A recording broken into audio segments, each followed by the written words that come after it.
सम्मानित साथियों, सादर नमस्कार। आप सभी लोगों का मानव धर्म सेवा संघ यूट्यूब चैनल पर स्वागत है। आज मैं उस शख्स की जीवन के कुछ अंश को बताने जा रहा हूँ जो भारत ही नहीं पूरी दुनिया में आज उनका नाम है और जिनका नाम आप सभी लोग जानते होंगे। भारत के संविधान कमेटी के ड्राफ्ट चेयरमैन बाबा साहब डॉक्टर भीमराव अम्बेडकर जब 1917 में लंदन पढ़ाई कर रहे थे, उसी समय बड़ौदा राज्य के दीवान द्वारा चिट्ठी भेजी जाती है कि डॉक्टर अम्बेडकर, आपकी छात्रवृत्ति अब बंद की जाती है, आप वापस स्वदेश आ जाएं, बड़ौदा राज्य में आपको सेवा करना है। जिसके लिए बाबा साहब को चिट्ठी प्राप्त होती है और बाबा साहब 1917 में छात्रवृत्ति रोकने के कारण स्वदेश वापस आते हैं। तो उस समय की कुछ कहानी मैं आप लोग के सामने पेश कर रहा हूँ और इस प्रकार है। भीमराव अम्बेडकर लंदन में रहते हुए अर्थशास्त्र और कानून की पढ़ाई कर रहे थे। अर्थशास्त्र और कानून की पढ़ाई कर रहे थे। सन 1916 में उन्होंने अपना थीसिस पूरा कर लिया था। माने अर्थशास्त्र से उन्होंने थीसिस पूरा कर लिया था और उसे परीक्षण के लिए कोलंबिया विश्वविद्यालय को समर्पित कर दिए। आपने अर्थशास्त्र और कानून का अध्ययन बरकरार रखा। सन 1917 ईस्वी के शुरुआती महीनों में कोलंबिया विश्वविद्यालय में भीमराव अम्बेडकर को पीएचडी की उपाधि से नवाजा जा चुका था। ब्रिटिश शासकों की दृष्टि बड़ी पैनी थी और पकड़ वाले हाथ लंबे होते थे। ब्रिटिश हुकूमत को यह मालूम था कि भीमराव अम्बेडकर गायकवाड़ छात्रवृत्ति लेकर उच्च शिक्षा प्राप्ति हेतु अमेरिका और इंग्लैंड गया है। ब्रिटिश सरकार ने दृष्टि जमाई कि डॉक्टर भीमराव अम्बेडकर को पीएचडी की उपाधि से नवाजा जा चुका है।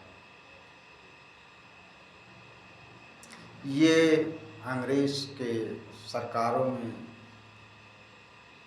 के नज़रों में बाबा साहब किस तरीके से चुभ रहे थे और वही कारण था कि गायकवाड़ महाराज से छात्रवृत्ति रोकवाने के लिए चिट्ठी दी गई थी, जिसमें चिट्ठी पाकर बाबा साहब को स्वदेश लौटना पड़ता है। तो भीमराव जानते थे कि उनकी पढ़ाई अभी पूर्ण रूप से समाप्त नहीं हुई है, जबकि उन्होंने अर्थशास्त्र में एमए भी कर लिया था। फिर भी कानून की पढ़ाई अभी भी शेष थी, लेकिन छात्रवृत्ति के अभाव में कानून की शिक्षा अब नहीं हो सकती। मजबूर होकर भीमराव अम्बेडकर को पढ़ाई छोड़नी पड़ी, लंदन छोड़ना पड़ा, परोपजीवी वृत्ति को छोड़ना पड़ा।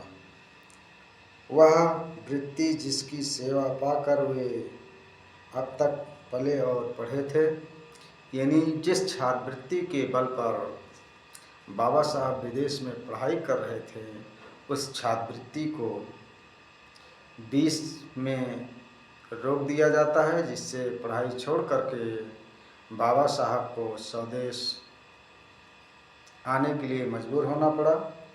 जून सन 1917 ईस्वी को डॉक्टर भीमराव अंबेडकर ने लंदन से विदा ली। अब उनका छोटा सा नाम भीमराव से बढ़कर डॉक्टर भीमराव रामोजी अंबेडकर हो गया था। 21 अगस्त सन 1917 ईस्वी में डॉक्टर भीमराव रामोजी अंबेडकर बम्बई मुंबई आ गए। यानी लंदन से जब विदा लिए तो 21 अगस्त 1917 को मुंबई पहुंचाते हैं। उन्होंने आते ही मुंबई की आबो हवा में महसूस किया कि देश का वातावरण अनेक करवटें बदल चुका है। देश स्वाधीनता के लिए तिलमिला रहा है। जिस समय बाबा साहब 1917 में विदेश से बीच में ही पढ़ाई छोड़कर वापस स्वदेश आते हैं भारत, तो उस समय देश में स्वाधीनता की लड़ाई जोरों पर एक क्रांति चल रही थी, जिसमें कुछ इस तरीके से महात्मा गांधी भारतीय बुलंदी पर आ गए थे। मोहम्मद अली जिन्ना ने मुसलमानों की हितैषी संस्था मुस्लिम लीग की स्थापना का पदार्पण कर दिया था। मुसलमान भी अपनी आज़ादी, अपना देश पाने के लिए लालायित और प्रयत्नशील थे। पूरे देश में क्रांतिकारी आंदोलन भी अपनी जड़ें मजबूत कर चुका था। Annie Besant home rule league की स्थापना कर चुकी थी। एनी बेसेंट कांग्रेस की अध्यक्षा हो चुकी थी। कांग्रेस में गर्म दल का बोलबाला था। चारों ओर एक आग सी लगी हुई थी। बाबा साहब जब 1917 में बीच में पढ़ाई छोड़कर वापस स्वदेश भारत आते हैं तो उस समय स्वाधीनता की लड़ाई बहुत जोरों से चल रही थी। अंग्रेजी हुकूमत क्रांतिकारी आंदोलन को खत्म कर रही थी। विष्णु गणेश पिंगले नाम का एक मराठी युवक जो पूना में रहता था, अमेरिका से कुछ सिखों के साथ स्वदेश वापस लौटा था। उसने पंजाब में क्रांतिकारी संगठन की स्थापना कर सरकारी खजाने लूटने, सरकारी इमारतों पर अपना आधिपत्य स्थापित करने तथा अधिकारियों को समाप्त करने की योजना को अंजाम दिया। काफ़ी बड़े पैमाने पर यह कार्य होने वाला था कि ऐन मौके पर पर्दाफाश हो गया।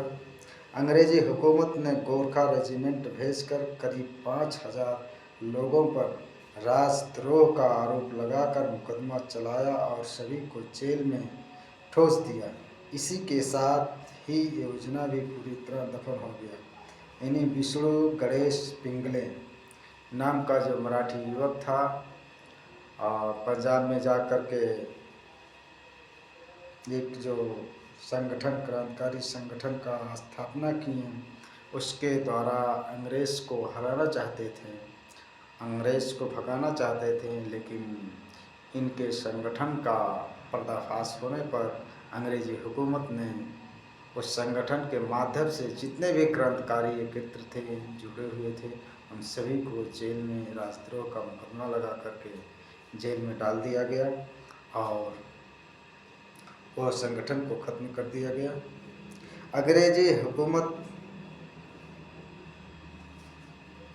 ने देश में विद्रोह करने के प्रयत्न हो रहे थे। विदेशी ताकतें भी इसमें पूर्ण योगदान कर रही थीं। चहुओर एक अलग ही वातावरण बना था।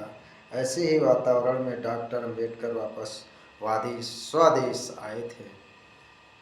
माने स्वाधीनता की क्रांति की आग जल रही थी। 1917 में लंदन से बाबा साहब बीच में ही पढ़ाई छोड़ करके वापस आते हैं।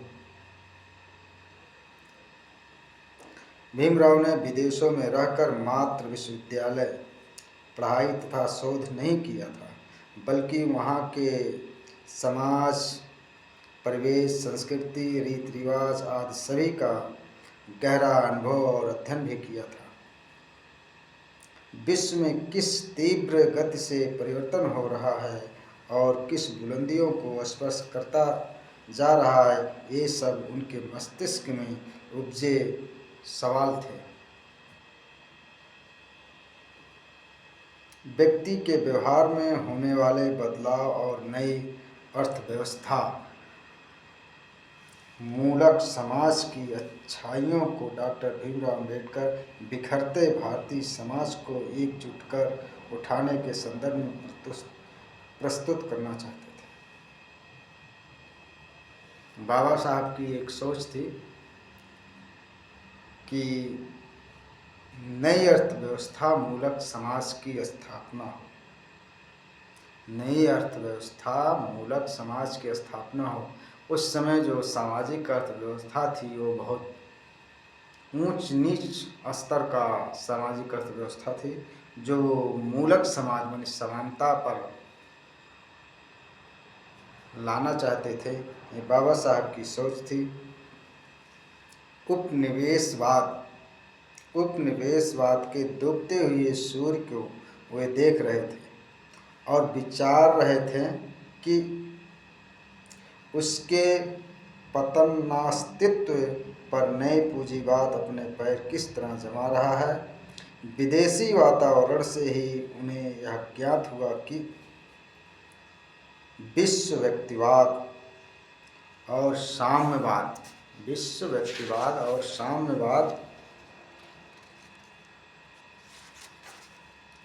दो दलों में उभर कर सामने आता जा रहा है।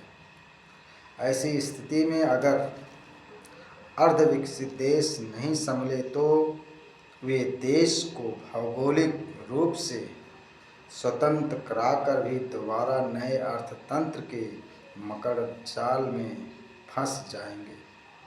माने बाबा साहब की एक बहुत गहरी चिंता थी।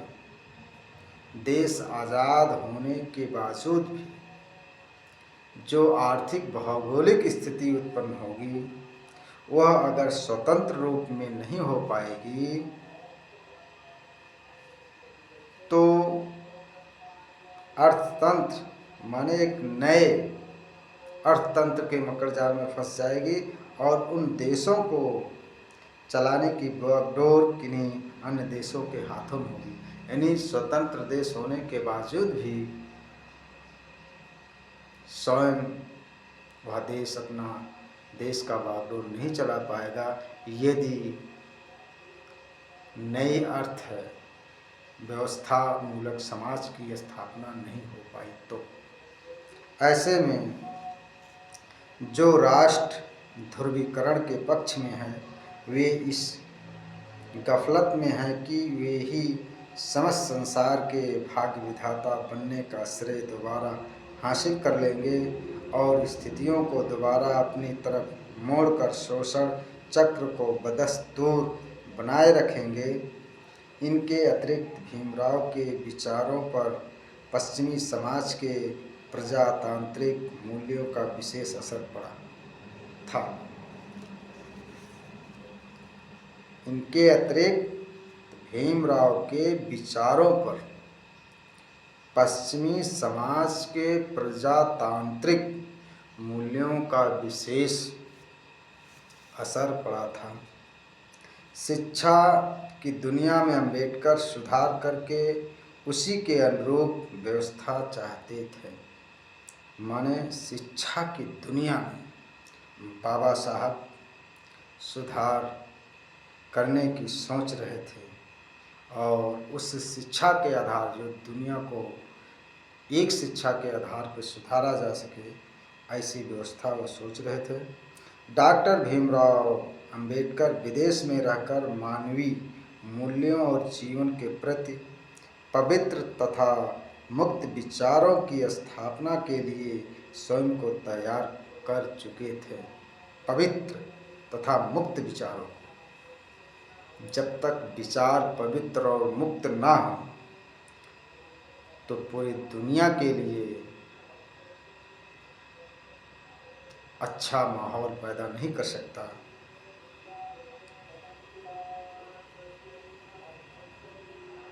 हिंदू समाज को विश्व के उन्नतशील समाज से संबंध करने हेतु उनका इरादा पक्का था। हिंदू समाज को विश्व के उन्नतशील समाज से संबंध करने हेतु उनका इरादा पक्का था। उनकी चिंता का विषय बार बार बिखर रहा हिंदू समाज था। भीमराव अंबेडकर जानते थे हिंदू समाज की उन्नति तभी संभव है जब वह भेदभाव के संस्कारों को त्याग दे। डॉक्टर भीमराव अंबेडकर जी ये समझ रहे थे कि भारत देश में एक बड़ा तबका है जो हिंदू समाज से संबंधित है और उस समाज का संपूर्ण विकास तभी संभव है जब उस समाज के बीच में जो भेदभाव की खाई है उस संस्कार को छोड़ा जाए, त्याग कर दिया जाए। उनकी दृष्टि में दासता की भावना से मुक्ति पाने के प्रयास अत्यंत आवश्यक थे। उनकी दृष्टि में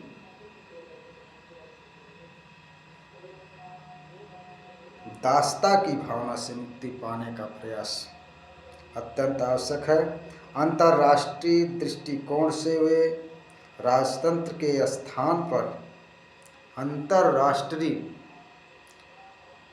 दृष्टिकोण से वे राजतंत्र के स्थान पर प्रजातंत्र के महत्व को भली भांति समझ रहे थे।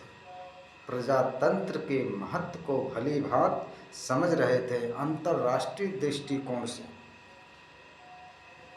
विदेश जाने से पूर्व ही उनका यह दृष्टिकोण व्यापक हो चुका था। यानी विदेश जाने से पहले ही उनका यह दृष्टिकोण व्यापक हो चुका था। किंतु प्रजातंत्र प्रशासन को करीब से देखने का मौका उन्हें विदेश में रहकर मिला। साथ ही उन्हें यह भी पता चला कि लोकतंत्र एक देश में हमेशा एक सा नहीं रहता है। लोकतंत्र एक देश में एक सा हमेशा नहीं रहता। सभी इस बात से अनभिज्ञ हैं कि सन 1688 ईस्वी की ब्रिटिश क्रांति के पहले का लोकतंत्र सन 1688 ईस्वी की क्रांति के पश्चात के लोकतंत्र जैसा ही था। सभी इस बात से अनभिज्ञ हैं कि सन 1688 की ब्रिटिश क्रांति के पहले का लोकतंत्र सन 1688 की क्रांति के पश्चात के लोकतंत्र जैसा ही था। वहाँ सन 1832 ईस्वी के एक्ट के बाद प्रजातंत्र में बदलाव हुआ और उसके कार्य करने की स्थितियों में और बेहतर विकास हुआ। उनका यह मत था कि प्रजातंत्र का भी अपना हित होता है। पुरानी अंग्रेजी डेमोक्रेसी का भी अपना ध्येय था। पुरानी अंग्रेजी डेमोक्रेसी का भी अपना ध्येय था, जो बाद की अंग्रेजी डेमोक्रेसी से अलग था। जहाँ पुरानी डेमोक्रेसी राजा के भले के लिए थी, जहाँ पुरानी डेमोक्रेसी राजा के भले के लिए थी, वहाँ नई प्रजातंत्र प्रणाली प्रजा के भले के लिए कार्यशील है। यह वह बदलाव है जो लगातार लोकतांत्रिक प्रणाली में चलता रहता है। उन्हें वाल्टर बेगहार्ट की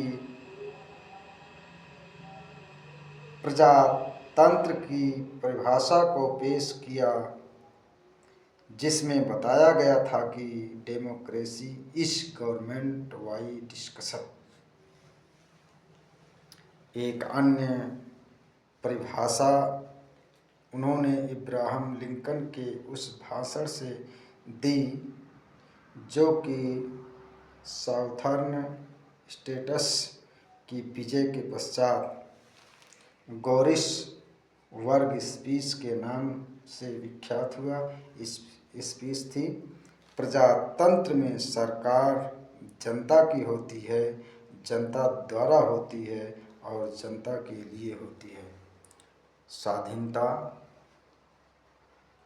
जब किसी देश में आती है, होती है, उस देश में लोकतंत्र कायम होता है, एक संविधान कायम होता है और संविधान कायम होने के बाद प्रजातंत्र के द्वारा सरकार चुनी जाती है और सरकार प्रजातंत्र के लिए होती है, जो जनता द्वारा चुनी जाती है और जनता के लिए होती है।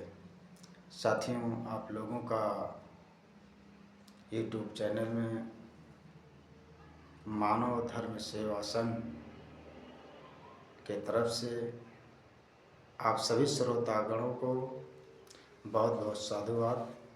जय भीम, जय भारत, जय संविधान, जय विज्ञान, जय अनुसंधान। बहुत बहुत आप सभी लोगों का साधुवाद। और वीडियो इसी तरीक़ा से बाबा साहब के जीवन से संबंधित आप लोगों को मिलता रहेगा। और वीडियो अच्छा लगे तो वीडियो को शेयर करें, लाइक करें, चैनल को सब्सक्राइब करें। आप सभी लोगों का पुनः बहुत बहुत साधुवाद।